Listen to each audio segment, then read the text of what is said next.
All right, what is up, Friar Faithful? We are back. What a day.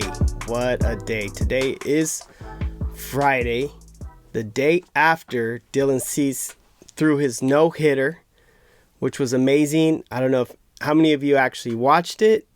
For me, it was pretty crazy because I was at work. A lot of you were probably at work because it was an early game. I think it started at like 9:30 or something like that. And so a lot of you were probably at work. I actually was not able to watch it until after. I had to watch the recorded version of it, but it sucks because one of my friends texted, Padres no-hitter, and I didn't even think about it. I just kind of ignored it. And for some reason in my mind, I was thinking he said shutout. So I just kind of ignored it, whatever. And later on when I was watching the game, it was like the 8th inning, and I'm like, oh shit, is Dylan Cease going to throw a no-hitter? And then I thought back to the text that my friend sent me, and I realized that it said no-hitter. I was like, oh man, he is. Not in a bad way, but just like, I wish I wouldn't have known. I would have loved to have been surprised, like if it was live for me. But my fault. Shouldn't have checked my text, but it kind of just shows up on my phone, so that's whatever. It is what it is.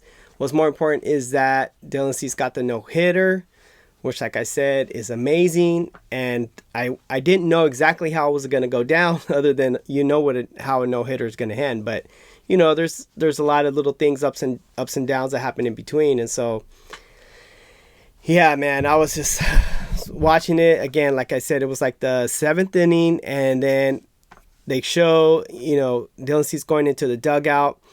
And you hear Don and Mud talking about, giving handshakes and so on. So I was like, oh, I guess he's not going to be able to go to try to get a no-hitter. And then I could kind of see him like shaking his head. Like I could see him. It looked like he was not arguing, but he was trying to convince Shilty. I think he was trying to convince him to let him go. And so later on, after you could see the replay, you could see Joe Musgrove was in there, Niebla was in there. But you could tell there was a conversation happening when I watched it, because usually Niebla and Shilty aren't necessarily having a conversation with the pitcher. They're just like, all right, good job, you're done. But you could see them talking. So I was like, oh man, I think this is a no-hitter. And I wasn't exactly sure because I was working, so I wasn't really paying attention. I started thinking back, like, I know he walked a few people, but did he give up any hits? And then I realized, oh, dang, I don't think he gave up any hits. So, yeah, that's when I realized after he went out in the 8th inning, I was like, oh, dude, this is a no-hitter. Could this actually happen? I was like, oh, my God, this is about to happen right now. So when he went out in the 9th, I was like, oh, shit, this dude's he's gonna do it. And the cool thing is that he was facing the bottom of the lineup. I mean, he got through the entire lineup, right, multiple times because he was the only pitcher on record. But in the 9th inning, when it really mattered and he was going for the no-hitter, the fact that he was facing the bottom of the lineup was pretty freaking awesome.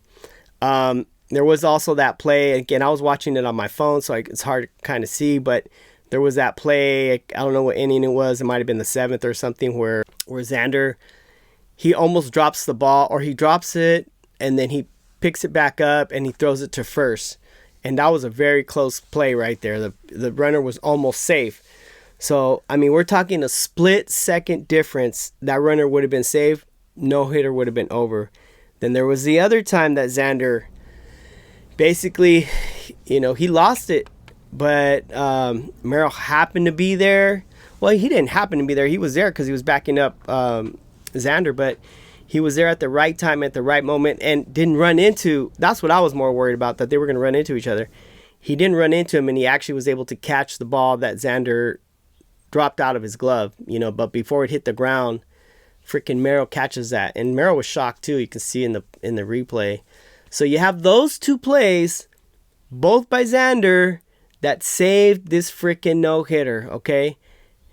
And then you add to all of that the fact that Cease, who almost had a no-hitter in the 8th and 2/3 inning, I think he only needed one more out when he was a White Sox before he came to the Padres, and he's facing Luis Arraez. Now, if you're pitching a no-hitter, That is the last batter that you want to go up against if you're trying to get a no-hitter, is Luis Arraez. You know how this guy is now that he's a Padre. You know, we're paying attention to his batting. That guy makes contact. In the ninth inning, he knows who you are as a pitcher. So he's seen you multiple at-bats. The chances of that guy getting on base are really high. So thank God that Luis Arraez is now a Padre. and Dylan Cease didn't have to face him. So I mean, there's just so many factors, man.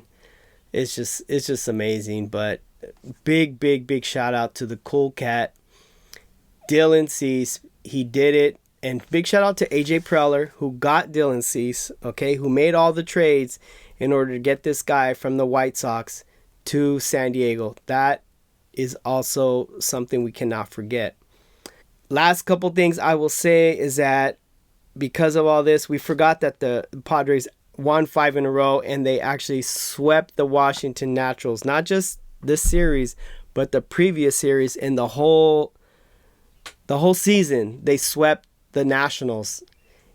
And the fact that it was the Nationals who, you know, wanted to try to get in Profar's face, and what did he do? He hit 2 home runs off of them in this series. And we swept them twice, people.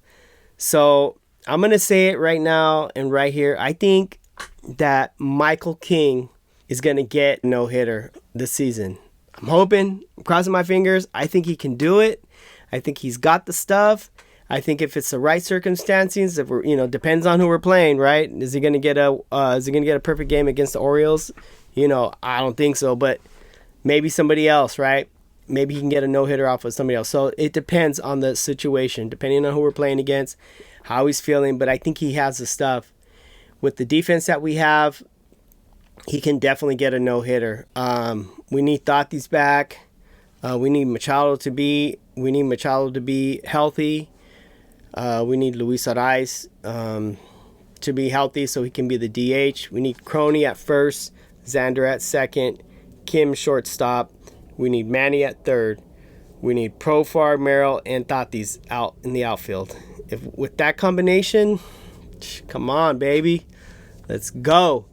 So, throwing it out there so that way if it happens, I'm going to go back and find this clip and I'm going to share it with you all. So, thank you all to the Friar Faithful. If you haven't already, check out the stickers that I just made. They're on my Etsy. But you can hit me up on Instagram or message me here, leave a comment. Check out the stickers, Slam Diego.